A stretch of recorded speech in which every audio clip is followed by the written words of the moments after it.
deciden la toma del establecimiento y después se va a producir la insurrección del barrio de Mataderos por la decisión del gobierno de Frondizi de privatizar, o sea, de entregarle a la CAP el frigorífico, en ese momento Cook ya no es más el delegado personal de Perón. En octubre de 1958 aproximadamente se lo reemplaza por un consejo coordinador y supervisor del peronismo, formado por un montón de personalidades, pero que han conspirado contra él y que en cierto modo lo desplazan. Sigue siendo un personaje central de la vida del peronismo, de la resistencia. Cook vuelve al país, es detenido, ¿no? Y a partir de allí se da la toma del frigorífico Lisandro de la Torre y un proceso insurreccional, como dije, en el barrio de Mataderos. Cuentan los participantes de la toma que Cook quiso entrar al frigorífico a una de las asambleas y que ellos no lo dejaron, que su mediación la hizo a través de Tristán y que se reunió con Héctor Saavedra y con Sebastián Borro y que Borro le dijo que no podía entrar a transformar la huelga del frigorífico, era una huelga específica por reclamos salariales y por reclamos gremiales, ¿no? Por el tema de la privatización, con una huelga política, es decir, que si él aparecía en el propio escenario de Mataderos, la situación para la huelga se iba a complicar. Sin embargo, Cook emitió un comunicado importante alrededor de lo que fue no solo la toma del frigorífico, sino la huelga general revolucionaria que las 62 organizaciones lanzaron por el lapso de 3 días aproximadamente. Finalmente, el paro que iba a ser por tiempo indeterminado se transformó en una huelga de solo 3 días porque los demás nucleamientos sindicales, tanto los 32 gremios democráticos como los gremios comunistas, levantaron la medida de fuerza a los 2 días y entonces prácticamente quedaron en soledad las 62 organizaciones, muy mal organizado el paro, ya se sabía que iba al fracaso, pero al mismo tiempo John William Cook hizo allí una de esas frases mágicas, ¿no? En la cual dice que el movimiento lo había declarado subversivo el gobierno y que en los países coloniales el manejo del diccionario lo tenía la oligarquía, ¿no? O sea que subversivo era una palabra que en definitiva la definían ellos, el hecho de que fuera subversivo. La situación de Cook con el Comando Nacional Peronista, que en algún punto había tenido incidencia, dado de que algunos de los miembros de la comisión directiva del frigorífico habían pertenecido al Comando Mataderos del Comando Nacional Peronista, entre ellos Héctor Saavedra, había sido de una gran cercanía en los primeros tiempos y después tuvieron una serie de diferencias a raíz de la elección de la Asamblea Constituyente del 57. Sin embargo, Cook seguía teniendo un muy buen contacto con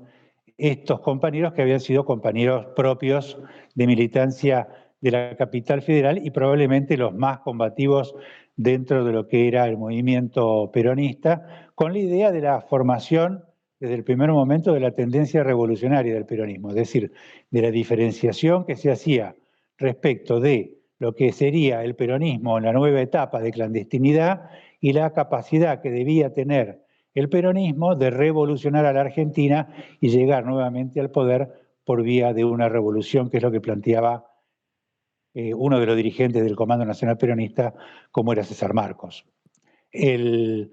caso de Cook es que su participación directa en la huelga, a partir de la elaboración de un comunicado propio y después también de un comunicado del propio Comando Nacional Peronista,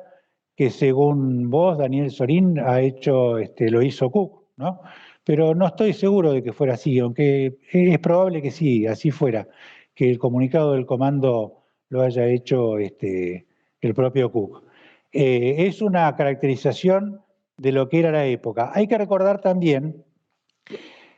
que el peronismo había firmado a través de Cook un pacto con Frondizi y que el pacto todavía no se había roto en enero del 59. Es decir, que Frondizi asumió en mayo,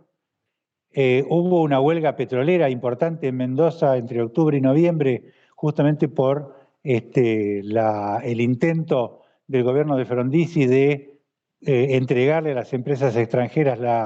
la extracción del petróleo, ¿no? Y al mismo tiempo una suerte como de compromiso de parte de las 62 organizaciones de que el pacto no debía ser roto todavía. Y en algún sentido una cierta complicidad de parte de algunos de esos dirigentes de las 62 organizaciones en previsión de que el gobierno de Frondizi fuera a cumplir parte de aquellas demandas que ellos tenían respecto de algunas cuestiones de la ley de asociaciones profesionales, ¿no? Es decir, en enero del 59 el pacto con Perón no estaba roto. Perón recién lo rompería en junio de 1959, o sea, unos meses después. Lo cierto es que el impacto que provocó la huelga del frigorífico y el levantamiento de mataderos en las propias 62 organizaciones provocaron una ruptura y la toma del poder por unos meses de parte de los sindicatos más combativos, acusando a los gremios grandes de no haber sido suficientemente enérgicos en la declaración de la huelga en apoyo del frigorífico. Es allí, en cierto modo, esos meses que van desde enero hasta octubre, noviembre del 59, en los cuales se asienta en el movimiento obrero y en la conducción de las 62 organizaciones estos gremios combativos que después serán parte de lo que sería la línea dura o los combativos del peronismo, que van a tener mucha actuación en la década del 60, ¿no? Pero bueno, Cook decía yo al principio que esta es una época de transición, en el sentido de que él pierde las funciones como delegado de Perón, y en cierto modo la revolución cubana, que va a ser exactamente en enero de 1959, le resulta muy atractiva y él viaja a la isla en ese año, a fines de ese año, y es allí donde se inicia una nueva etapa de la vida de Cook, ¿no? Una etapa diferente a esta que se cierra acá con la toma del frigorífico Lisandro de la Torre. Y por último, una cuestión. La estrategia insurreccional que Cook había planteado en los años de la resistencia incluían dos factores, una huelga general revolucionaria y la acción combinada de todos los comandos clandestinos de la resistencia para provocar justamente una crisis de las dictaduras o de los gobiernos semidemocráticos, como era el caso de Frondizi, para forzar el retorno de Perón al país. Estas condiciones, en cierto modo, se dieron en enero de 1959, pero Cook ya no pudo aprovecharlas y no pudo constituir la dirigencia política que era necesaria para esa insurrección que él había planificado desde la caída de Perón.